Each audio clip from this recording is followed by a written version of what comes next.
Let's go short term first of all, if we can. And this latest leg up for bond yields to 172 on the 10-year, as Mike was pointing out. Is that all because of the Fed, or other international factors playing into this over the last day or two?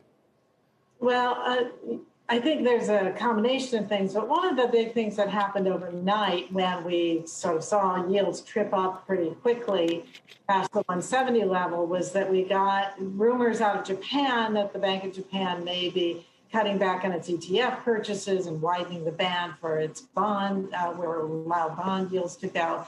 And that could have triggered some selling in treasuries as investors there decided to raise some cash. So the timing of it certainly looks like it's consistent with when the talk came out.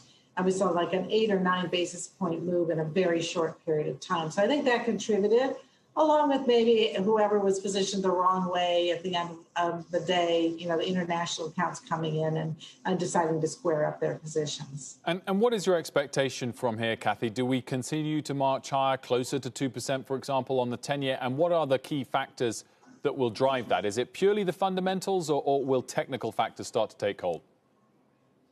Well, I think the direction of travel is towards 2%. We came into the year expecting 1.6 on the 10-year, but we underestimated the amount of fiscal stimulus that we would get. We thought it would be less than $1 trillion, and here we're almost at $2 trillion.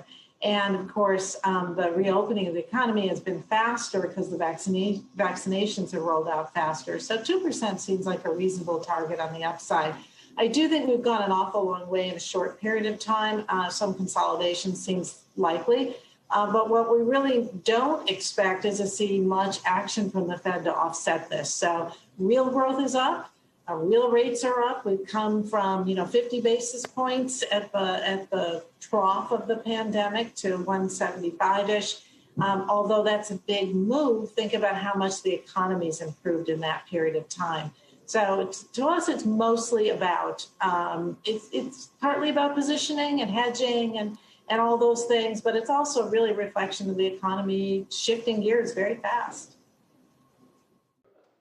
Shepard Smith here. Thanks for watching CNBC on YouTube.